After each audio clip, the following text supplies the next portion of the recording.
అప్పుల బాధలు వెంటాడుతున్నాయా? అయితే 6 JVR వారి జాతిరత్నాలు ధరించండి. ఆంధ్రప్రదేశ్లో కరోనా కేసులు మళ్లీ క్రమంగా పెరుగుతూ ఉండటం ఆందోళన కలిగిస్తూ ఉంది.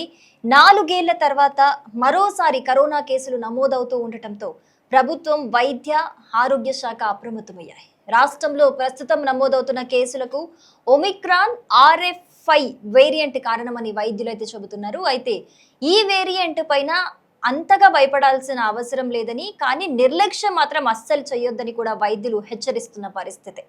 అయితే ఆంధ్రప్రదేశ్లో ప్రస్తుతం మొత్తం కరోనా కేసుల సంఖ్య అయితే 19కి చేరింది.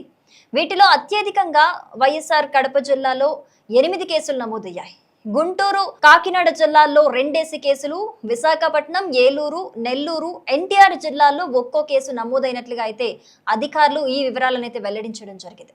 అయితే ఇప్పటి వరకు నమోదైన బాధితుల్లో 3 పూర్తిగా కోలుకుని డిశ్చార్జ్ అయ్యారు. అలాగే 4 హోమ్ ఐసోలేషన్ లో చికిత్స పొందుతూ ఉండగా ఇంకా మరో 8 మంది ఆసుపత్రుల్లో ఉన్నట్టుగా వైద్యులు చెబుతూ ఉన్నారు. అంటే వైద్యుల పర్యవేక్షణలో వాళ్ళు ఉన్నట్లుగా తెలుస్తోంది. గత 25 రోజుల్లో కూడా కరోనా సోకిన 4 మరణించినప్పటికీ కూడా వారంతా ఇప్పటికే దీర్ఘకాలిక ఆరోగ్య సమస్యలతో బాధపడుతున్నట్లు కూడా వైద్యులు స్పష్టం చేయడం జరిగింది. అంటే వాళ్ళు ఓన్లీ కరోనానే కారణం కాదు, అది వాళ్ళు ఇంకా ఇతరత్ర అనారోగ్య సమస్యలతోని బాధపడుతున్నప్పుడు కరోనా అటాక్ అవ్వటం వల్ల సిచ్యువేషన్ మరి వరస్ట్ అయి చనిపోయినట్లుగా కూడా వైద్యులు స్పష్టం చేయడం అయితే జరిగింది. అయితే తాజాగా నమోదవుతున్న కేసులకు కారణం ఒమిక్రాన్ RF5 వేరియంట్ గా వైద్యులు అయితే గుర్తించడం జరిగింది.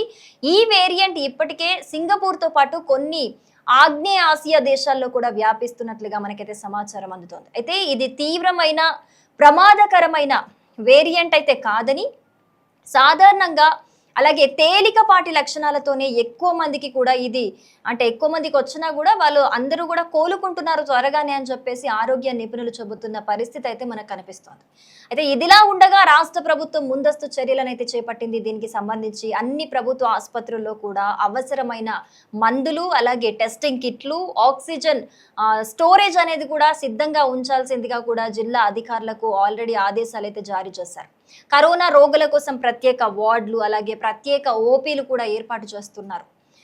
ఇక గుంటూరు జిల్లాలో కూడా పరిస్థితిని అధికారులు ప్రత్యేకంగా పరిశీలిస్తున్నారు. గత 4 రోజులుగా కూడా అక్కడ వరుసగా కొత్త కేసులు నమోదవుతున్నాయి. మరీ ముఖ్యంగా మంగళగిరి, ఎయిమ్స్ పరిసర ప్రాంతాల్లో కేసులు బయటపడటంతో వైద్యులు అక్కడ అప్రమత్తమైనట్లుగా తెలుస్తోంది. ఎయిమ్స్ లో ఇప్పటికే 5 పాజిటివ్ కేసులు నమోదవగా గుంటూరు ప్రభుత్వ ఆసుపత్రిలో కూడా మరో పాజిటివ్ కేసు అయితే గుర్తించారు. సో బాధితుల ఆరోగ్య పరిస్థితి ప్రస్తుతం నిలకడగానే ఉందనైతే వైద్యులు చెప్తున్న పరిస్థితి మనకు కనిపిస్తోంది.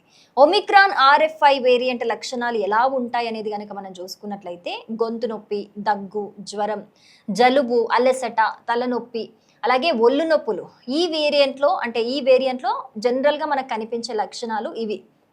సో ఈ లక్షణాలు ఉంటే కనుక మీరు అస్సలు నిర్లక్ష్యం చేయకుండా వైద్యులను సంప్రదించి మీ దగ్గరలో ఉన్న హాస్పిటల్కి వెళ్ళి అవసరమైతే గనక కరోనా పరీక్షలు కూడా చేయించుకోవాలని కూడా ఆరోగ్య నిపుణులు సూచిస్తూ ఉన్నారు. అస్సలు నిర్లక్ష్యం చేయకూడదు అని చెబుతున్నారు. ముఖ్యంగా వృద్ధులు, గర్భిణీలు, మధుమేహం అంటే షుగర్ వ్యాధిగ్రస్తులు, లేకపోతే హార్ట్కి సంబంధించిన ప్రాబ్లమ్స్ ఉన్న వాళ్ళు ఎవరైనా సరే, లేకపోతే ఇతరత్ర దీర్ఘకాలికంగా ఏమైనా అనారోగ్య సమస్యలతో బాధపడే వారైతే ఇంకా మరింత జాగ్రత్తగా ఉండాలని కూడా వైద్యులు సూచిస్తున్నారు. ఎందుకంటే ఇప్పటికే మనం చూస్తూ ఉన్నాము దీర్ఘకాలికంగా ఇతరాత్ర రోగాలు ఉన్న వాళ్ళకి కరోనా అటాక్ అవ్వటం వల్ల వాళ్ళు అది ఇది ఎఫెక్ట్ కలిపి చనిపోయింది చూసాం కాబట్టి. సో ప్రస్తుతం కేసుల సంఖ్య తక్కువగానే ఉన్నప్పటికీ కూడా కరోనా పూర్తిగా పోయింది అనే భావనతో అయితే మనం అస్సలు నిర్లక్ష్యం చెయ్యొద్దు.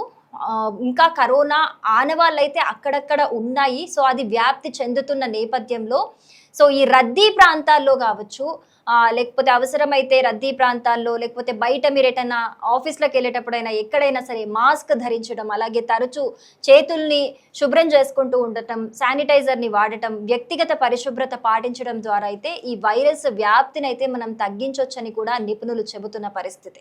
సో మొత్తానికి ప్రస్తుతం భయపడాల్సిన పరిస్థితి లేదని అయితే వైద్యులు స్పష్టం చేస్తూ ఉన్నారు.